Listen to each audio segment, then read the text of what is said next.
भारत माता की बंदे बंदे। वाहेगुरु जी का खालसा, वाहेगुरु जी की फतेह। काशीपुर में विभाजन विभीषिका स्मृति दिवस के अवसर पर मंच पर आसीन उत्तराखंड सरकार के कैबिनेट मंत्री और जनपद उधम सिंह नगर के प्रभारी आदरणीय गणेश जोशी जी, नैनीताल उधम सिंह नगर लोकसभा क्षेत्र के लोकप्रिय सांसद, भारत सरकार के पूर्व मंत्री आदरणीय अजय भट्ट जी,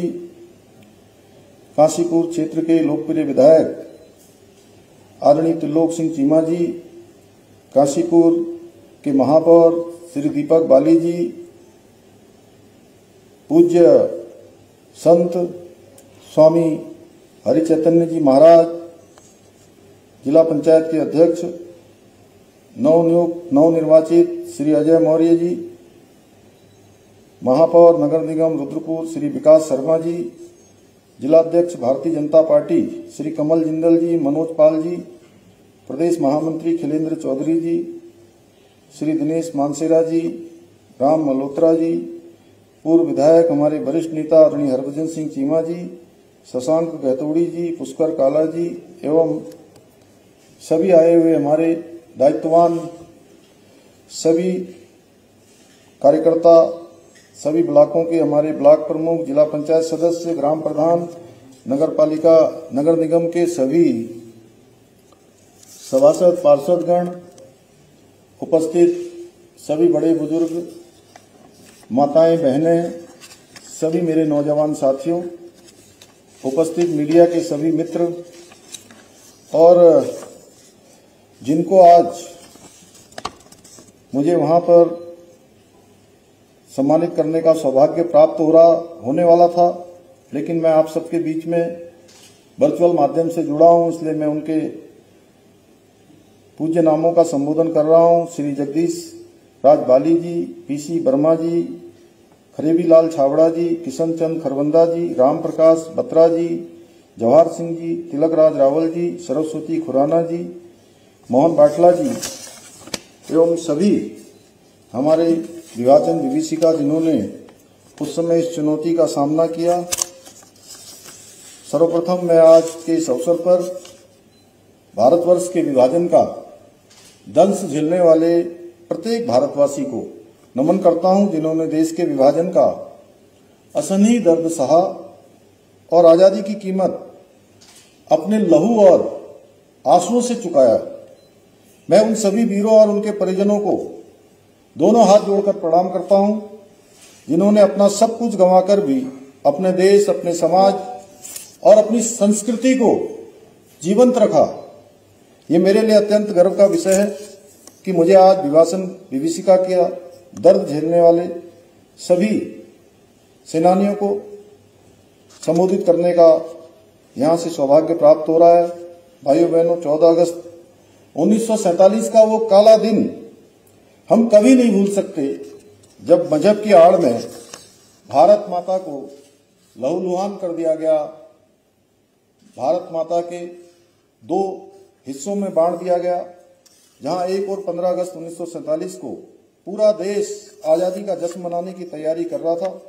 उससे ठीक एक दिन पहले ही देश का हृदय चीरकर उसे 2 टुकड़ों में बांट दिया गया। ये दिन हमारे इतिहास का वो काला अध्याय है, जब करोड़ों लोगों को विभाजन की विभीषिका से गुजरते हुए अपने घर, अपने गांव, खेत खलिहान, दुकान, व्यापार, यहां तक कि अपनों से बिछड़कर शरणार्थी के रूप में जीने को मजबूर होना पड़ा। आज भी उन लोगों की आंखों में वो पीड़ा, वो दर्द जीवित है, जिनके माँ बाप इतिहास के उस काले दौर में उन्हें छोड़कर दुनिया से चले गए। जो लोग विभाजन विभीषिका के गवाह हैं, उनके लिए वो एक ऐसी दर्द भरी याद है जो आज भी उन्हें गमगीन कर देती है। भाइयों बहनों, उस दौरान लोगों ने किस प्रकार की कठिनाइयों का सामना किया, उसे शब्दों में बताना कठिन है। जब ट्रेनें खून से लथपथ होकर आती थी, जब बहन बेटियों की इज्जत तार तार कर दी जाती थी, जब काफिले के काफिले लूट लिए जाते थे, इंसानियत शर्मसार हो जाया करती थी और ये सब उन्हें केवल इसलिए सहना पड़ा क्योंकि कुछ लोगों की व्यक्तिगत महत्वाकांक्षाएं राष्ट्र हित से बड़ी थी। यही कारण है विभाजन की उस क्रूर सच्चाई को दशकों तक देश पर राज करने वाली पार्टी ने छिपा कर रखा और पीड़ितों की कहानियों को लंबे समय तक उजागर नहीं होने दिया। आज की युवा पीढ़ी के लिए तो ये समझ पाना भी कठिन है कि देश की स्वतंत्रता के समय विभाजन की विभीषिका से गुजरने वाले लोगों ने उस दौर में कितने अकल्पनीय पीड़ा, भय और संघर्ष को सहा था। देश की आजादी के बदले किया गया उनका यह त्याग हिमालय सा विराट है और उनके इस बलिदान की भरपाई करना असंभव है। उनके इस त्याग, बलिदान और पीड़ा के महत्व को समझते हुए आदरणीय प्रधानमंत्री श्री नरेंद्र मोदी जी ने वर्ष 2021 में 14 अगस्त को विभाजन विभीषिका स्मरण दिवस के रूप में मनाने का निर्णय लिया ताकि आने वाली पीढ़ियां अपने पूर्वजों द्वारा किए गए त्याग और बलिदान को हमेशा अपनी स्मृति में रख सकें। भाइयों बहनों, विभाजन केवल एक भूभाग का बंटवारा नहीं था, बल्कि लाखों लोगों की जिंदगियां और उनकी सांस्कृतिक पहचान का भी विभाजन था। मानव विस्थापन का इतना भयानक और विकराल रूप इतिहास में इससे पहले कभी नहीं देखा था, जिसने सामाजिक एकता, सद्भाव और मानवीय संवेदनाओं को तार तार कर दिया। आज तक देश के कैंडल मार्च निकालने वाले और मानवाधिकारों की बात करने वाले लोगों को न तो अपने हमारे विस्थापित भाइयों का दर्द दिखाई दिया और न ही आज भी पाकिस्तान और बांग्लादेश में हमारे हिंदू और सिख भाइयों के साथ, बहनों के साथ होने वाले अत्याचार नजर आते हैं।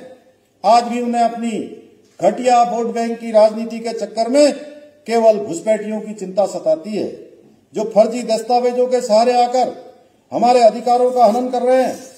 आज के इस अवसर पर मैं उस वैमनस्य और दुर्भावना का डट कर मुकाबला करने वाले प्रत्येक व्यक्ति के प्रति अपनी गहरी संवेदना प्रकट करता हूं, जिन्होंने विभाजन की इतनी बड़ी त्रासदी झेलने के बाद भी अपने धर्म, अपनी संस्कृति और अपने राष्ट्र के प्रति अटूट विश्वास बनाए रखा। उत्तराखंड के विकास में भी विभाजन विभीषिका की पीड़ा सह चुके लोगों का अविस्मरणीय योगदान है। पाकिस्तान के पंजाब और सिंध प्रांत से पलायन करके आए हुए आप जैसे हमारे भाई बहनों ने दिखा दिया, मेहनत और दृढ़ इच्छा शक्ति के बल पर इंसान क्या नहीं कर सकता है। आज आप लोग न केवल देश की प्रगति और विकास में अतुलनीय योगदान दे रहे हैं, बल्कि अपने धर्म, संस्कृति और परंपराओं को आगे बढ़ाने में भी अग्रणी भूमिका निभा रहे हैं। आज देश भर में विभिन्न मंदिरों, गुरुद्वारों और धर्मशालाओं के निर्माण में हमारे पंजाबी समाज का अहम योगदान रहता है। यही नहीं, आप लोगों ने शिक्षा, व्यापार, उद्योग और सामाजिक सेवा के क्षेत्र में भी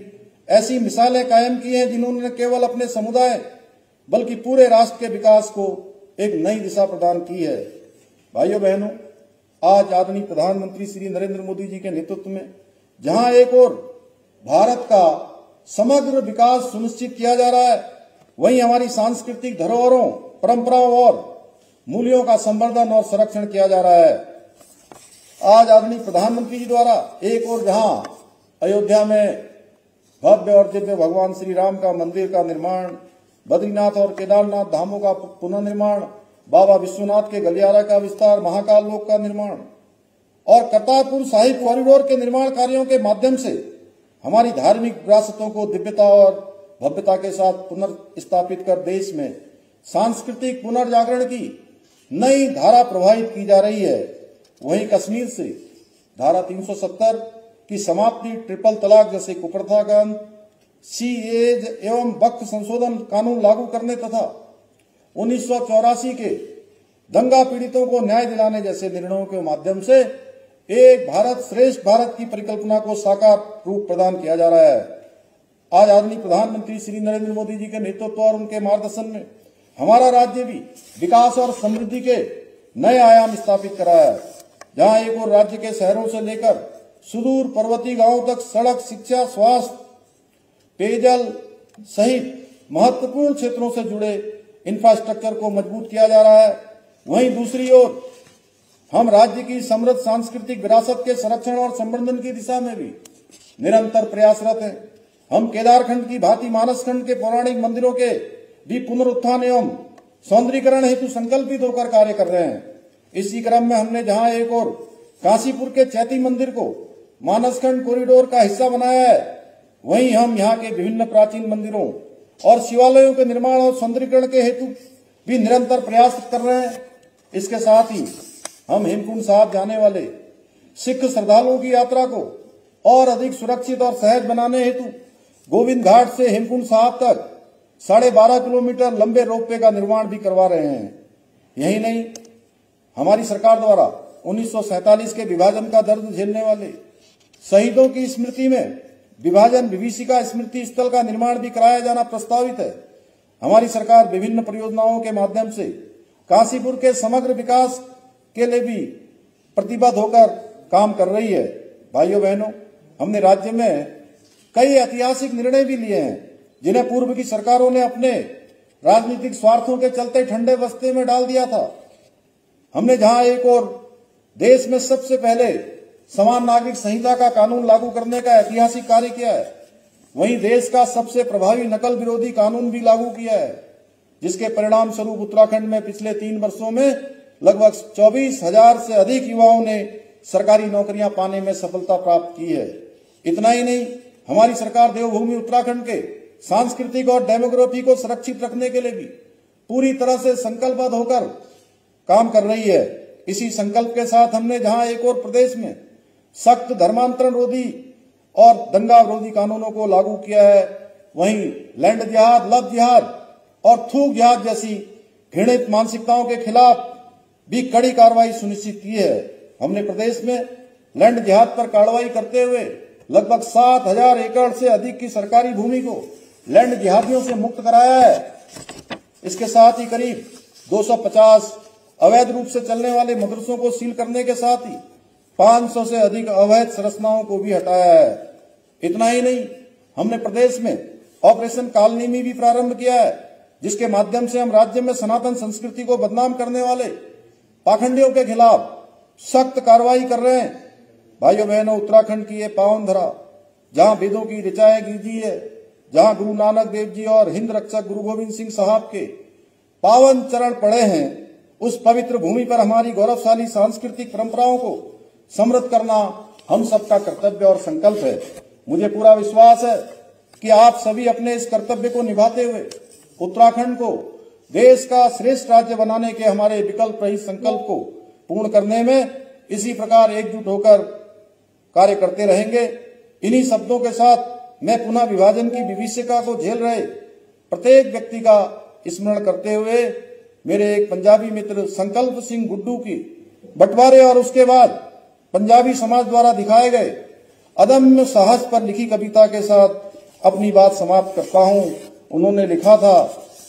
आजादी तो पाई हमने पर एक हाथ कटवा दिया, सपनों का आधा गुलशन एक झटके में वार दिया, माँ बेटी की जोड़ी टूटी, माँ बेटों की जोड़ी टूटी, प्यारों बहनों की चूड़ी टूटी, गांव नगर वीरान हुए, गलियों में रोती लाशें डोली, रिश्तों की दरिया सूख गए, जीवन की रीत बदल गई, धरती का आधा दिल टूटा, इतिहास की थाती जल गई, पर हमने आंसू पीकर सीखा, जख्मों में भी जीना है, राख से अपना घर चुन चुन फिर सपनों को सींचा है, फिर सपनों को सींचा है। बहुत बहुत धन्यवाद। जय हिंद, जय भारत, जय उत्तराखंड, भारत माता की जय।